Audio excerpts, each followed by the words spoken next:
Halo semuanya, perkenalkan kami dari kelompok 6, yaitu absen 26 sampai 30.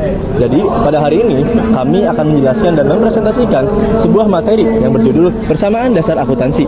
Tapi sebelum itu, izinkan kami memperkenalkan diri masing-masing ya teman-teman. Yang dimulai dari saya, Andira Rizky Surono, absen 29.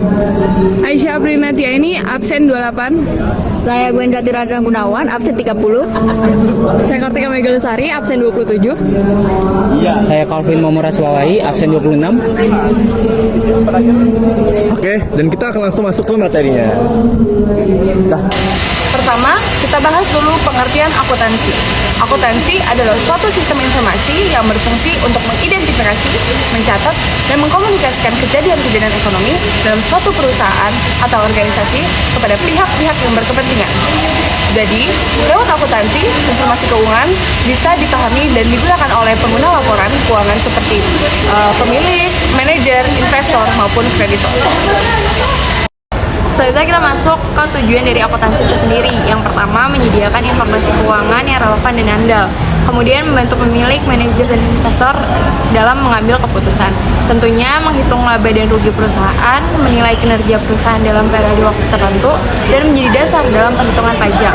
Selanjutnya untuk pengertian persamaan dasar akuntansi. Persamaan dasar akuntansi merupakan komponen yang membentuk dasar untuk semua sistem akuntansi, yang di dalamnya terdapat harta, utang, dan modal dalam suatu posisi keuangan perusahaan.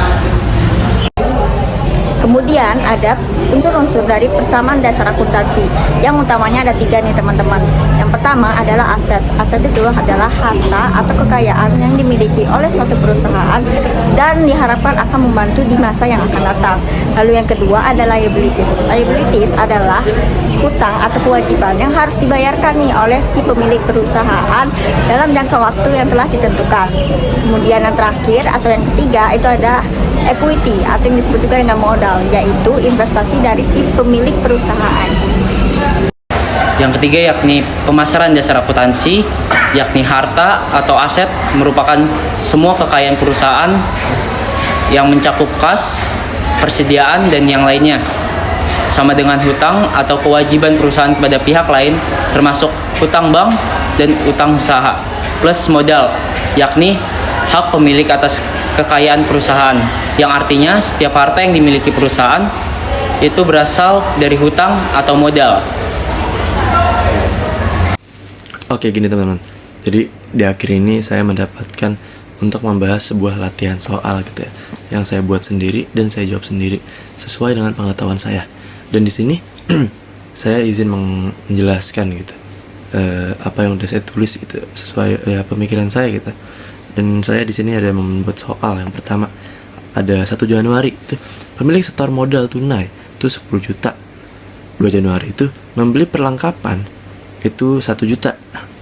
Dan 3 Januari di sini memberi peralatan itu 5 juta tapi dia ngutang gitu. Dan 4 Januari ini memberikan jasa kepada pelanggan bayarnya 2.500.000. Dan yang kelima Januari di sini ada membayar biaya listrik itu 500.000. Oke, langsung aja masuk ke pembahasannya. Di sini ya seperti yang kita tahu ya, bahwa prinsip dasar akuntansi itulah pastinya aset sama dengan liabilitas dan equality. Ya artinya setiap transaksi itu harus imbang banget lah, harus sama semua gitu, dari asetnya dan sumber dananya gitu. Oke, langsung aja masuk ke jawabannya. Ini saya izin jelasin ya sesuai pengetahuan ya. Ya tanggal 1 Januari ini ya pemilik setor modal gitu 10 juta, yaitu ya pastinya itu kasnya bertambah 10 juta dan modalnya juga bertambah 10 juta. Kita modal itu yang di kanan teman-teman, kapital ya, kapital.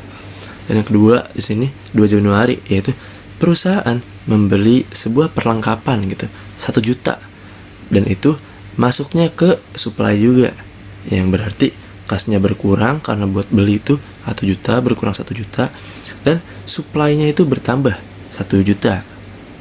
Masuk ke tabelnya. Dan tanggal ketiga di sini ada memberi peralatan itu senilai 5 juta, tapi dengan utang teman-teman. Yang pasti awal dulu nih, equipment-nya bertambah kan karena peralatan gitu, bertambah 5 juta. Dan kewajibannya itu yang bagian kanannya tadi apa sih?